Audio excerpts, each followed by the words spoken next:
Ladies and gentlemen, what is up? The King of Lightning is here tonight, bringing you guys the supposed first legitimate episode review of Nanatsu no Taizai episode 4. Now, the thing here is that the series in of itself is not on Crunchyroll, so you guys are on your own when it comes to finding the episode somewhere on the web. The web is an amazing place. I'm pretty sure you'll find it somewhere. Now, the thing here is this. When it comes to the episode in of itself, it's actually very simple, very straightforward. So I'm gonna give or take 8-7 minutes and we're done. So the thing is this. First of all, the animation is pretty good. It's not fantastic. It's not holy shit, like damn, but it's good. There were a few scenes in particular that actually had pretty good animation. Like for example, number one, when my nigga Gil Thunder,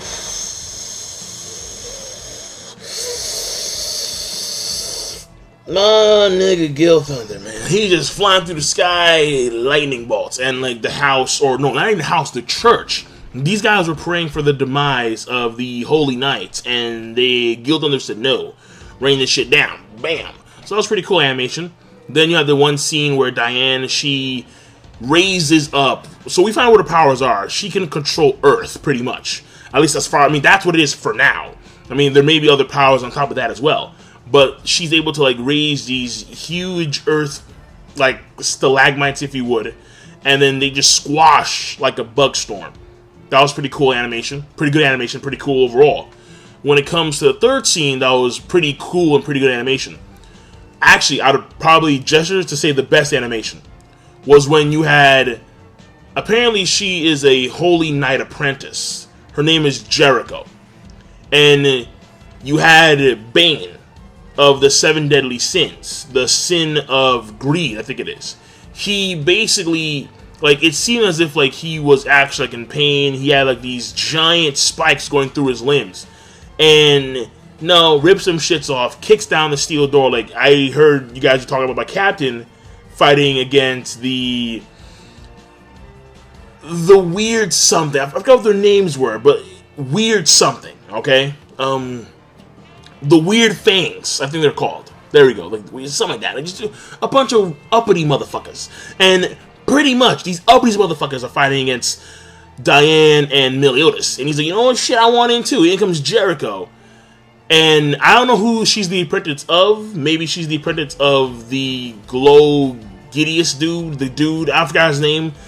Or Fresha, the chick who attacked with the swarm. Or I doubt it's her. I'm gonna go with the other guy. I don't know what this guy's name is. I forgot what his name is. Like, let's call him Horn Dude. So Horn Dude, like, well, they all have horns. So fuck it. I don't know what I'm gonna call this guy. Let's call this guy, fuck it, Goldust. So Goldust, right? I don't think Jericho is the apprentice of Goldust. Oh my god, this mad wrestling references in this shit. So I just forgot his name. This guy was like, I don't know, like it was a weird ass name, like Goldius. Like, fuck it, Goldius. So Goldius, whatever.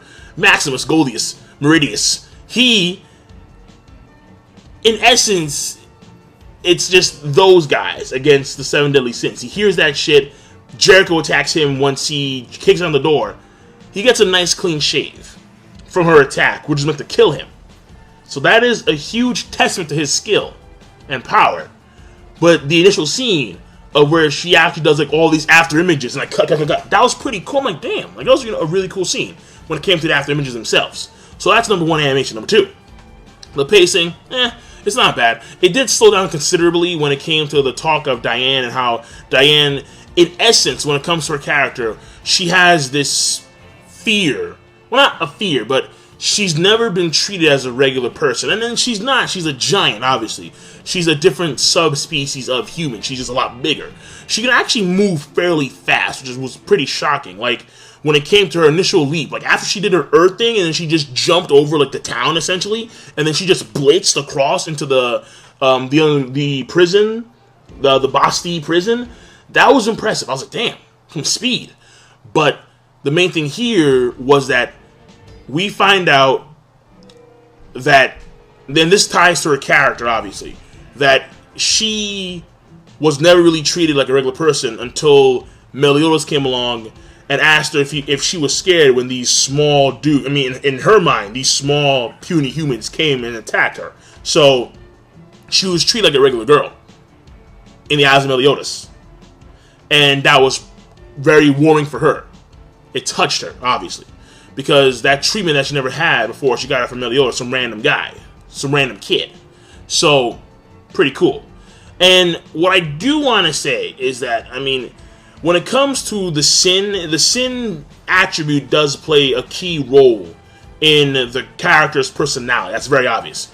Because Diane, she's always weary of what Elizabeth does. She's always weary about who goes near Meliodas. She's very envious of those that go near Meliodas because she can't always be near Meliodas because of her size. She can't go in the house and actually, like take care of him like she wants to. She can't do that. So she's envious for a lot of reasons. Because of A, she loves Meliodas and she can't really go near him because of her size, and B, because of her size in of itself. And she wants to be small, but she can't be small. So yeah, when it comes to the sin, so I can see this as a running theme.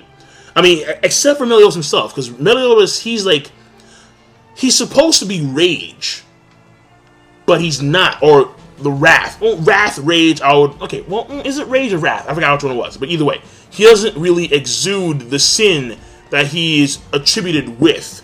Bane, I kind of get the feeling of like a greedy dude. I mean, like when I look at Bane, I get the same feel as that one guy from Fullmetal Alchemist, Greed. Yeah, Greed from Fullmetal Alchemist. So I get the same feel from him when it comes to Bane. They're very similar characters. From first impressions alone, I can make a lot of parallels. But Meliodas is the only one I'm not seeing any wrath or rage. I'm not seeing that type of shit from Meliodas yet. Soon, eventually, probably, but as of right now, no. Now, when it comes to the pacing, that's pretty much in itself. I did mention a few things that come to the character, and also for character, it's Elizabeth, and Elizabeth find out that she considers herself to be, at this point in time, very useless, and she wants to be useful. It's that easy. Though, she is, she does cry a lot, and I'm starting to see a parallel with a character that I don't like at all. So I'm like, oh, fuck.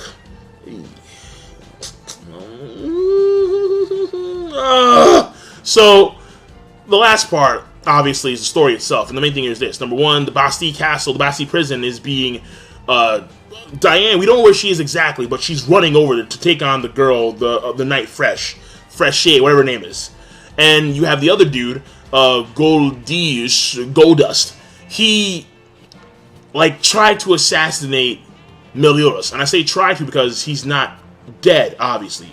True, the doctor poisoned him with some poison that was supposed to kill him, but he's the main he's the main character, or the protagonist. And thing here is that he's not gonna die, duh. So, and you see in the preview, he's not dead. So, obviously, this guy, Goldius, he's gonna get fucked up real soon by Meliodas. So, he's gonna wake up and just kick his ass, or some shit like that. And that's where we stand, pretty much. And Bane is now free. He's roaming about doing shit. So, Bane, we don't know what his powers are like, but we do get a glimpse of the powers, and that's also another part of the story, where we have Diane. She's able to lift up these giant Earth-like stalagmites, and that's go for her power. And then we have Bane. It looks like he's some type of immortal, because apparently, when you go back to what was said about him and his condition, he wasn't given the light of day at all. He spent 5 years there. He wasn't fed the proper amount of food, and he was tortured on a regular basis. And here he is, calm, cool, collected, and now cleanly shaven. So it's probably a testament to his powers, where he's some type of immortal, or he is some type of insane regen, some shit like that. Because he had holes through his limbs, and the holes have closed.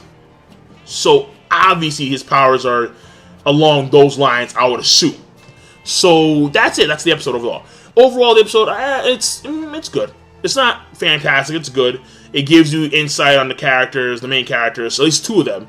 More insight on Elizabeth, and then more so on Diane and how she feels about the world around her.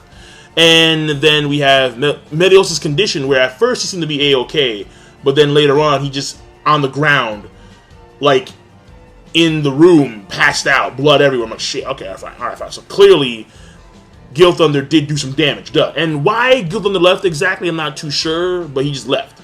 So that was fascinating of itself. And the fact that Gil Thunder, I mean, I don't know if he actually knew that these folks in the church were praying against the Holy Knights for their demise. Well, he must have known. Otherwise, why did he bring down the lightning? So the question is, how did he know? Did he hear them? Did he actually hear them? My nigga Gil Thunder. Yeah, my nigga Gil Thunder. So, and then there's also one other part that's, I'm pretty sure, kind of odd, but there is a character who is continuously stated to be dead. His name is King. He's like some big dude, but he looks a little bit husky. But the thing here is that when you look at the endings and the openings, there's a kid who's flying around like some kind of pillow. He's King. I have no idea how that happens, but we're going to find out, obviously, in the next few episodes. So I'm done. King Lightning episode overall is good, and I'll see you guys later. Rate the video, comment, and subscribe as always. Peace. Have a nice day.